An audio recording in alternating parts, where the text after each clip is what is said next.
The Adventures of Huckleberry Finn by Mark Twain, narrated by William Dufris.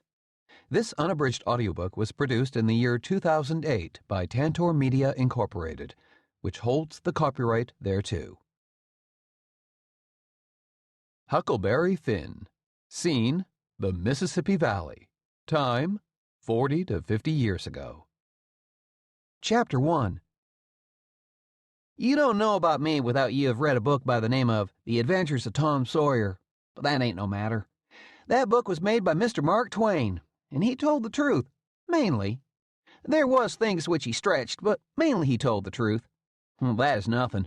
I never seen anybody but lied one time or another, without it was Aunt Polly or the widow, or maybe Mary. Aunt Polly, Tom's Aunt Polly she is, and Mary and the widow Douglas is all told about in that book, which is mostly a true book, with some stretchers, as I said before. Now, the way that the book winds up is this. Tom and me found the money that the robbers hid in the cave, and it made us rich. We got $6,000 apiece, all gold. It was an awful sight of money when it was piled up. Well, Judge Thatcher, he took it and put it out at interest, and it fetched us $1 a day apiece all the year round. More than a body could tell what to do with. The widow Douglas, she took me for her son, and allowed she would civilize me. But it was rough living in the house all the time, considering how dismal, regular, and decent the widow was in all her ways. And so when I couldn't stand it no longer, I lit out. I got into my old rags and my sugar hogshead again and was free and satisfied. But Tom Sawyer, he hunted me up and said he was going to start a band of robbers, and I might join if I would go back to the widow and be respectable. So I went back. The widow, she cried over me and called me a poor lost lamb, and she called me a lot of other names too, but she never meant no harm by it. She put me in them new clothes again. I couldn't do nothing but sweat and feel all cramped up. Well, then, the old thing commenced again. The widow rung a bell for supper, and you had to come to time. When you got to the table, you couldn't go right to eating, but you had to wait for the widow to tuck down her head and grumble a little over the victuals, though there weren't really anything the matter with them. Well, that is, nothing, only everything was cooked by itself. In a barrel of odds and ends, it is different. Things get mixed up, and the juice kind of swaps around, and things go better. After supper, she got out her book and learned me about Moses and the bulrushers, and I was in a sweat to find out all about him.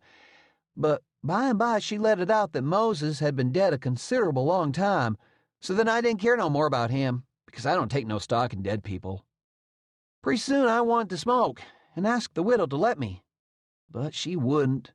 She said it was a mean practice and wasn't clean, and I must try to not do it any more. That is just the way with some people. They get down on a thing when they don't know nothing about it. Here she was, a-bothering about Moses, which was no kin to her and no use to anybody, being gone, you see, yet finding a power of fault with me for doing a thing that had some good in it. And she took snuff, too. Of course, that was all right, because she'd done it herself. Her sister, Miss Watson, a tolerable slim old maid with goggles on, had just come to live with her, and took a set at me now with a spelling book.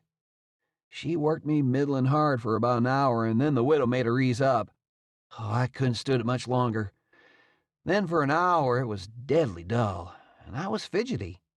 Miss Watson would say, "Don't put your feet up there, Huckleberry," and "Don't scrunch up like that, Huckleberry, sit up straight." And pretty soon she would say, "Don't gap and stretch like that, Huckleberry. Why don't you try to behave?" Then she told me all about the bad place, and I said I wished I was there. Ooh, she got mad then. But I didn't mean no harm. All I wanted was to go somewheres. All I wanted was a change. I weren't particular. She said it was wicked to say what I said she wouldn't say for the whole world. She was going to live so as to go to the good place. Well, I couldn't see no advantage in going where she was going, so I made up my mind I wouldn't try for it. But I never said so, because it would only make trouble and wouldn't do no good. Now, she had got a start, and she went on and told me all about the good place. She said all about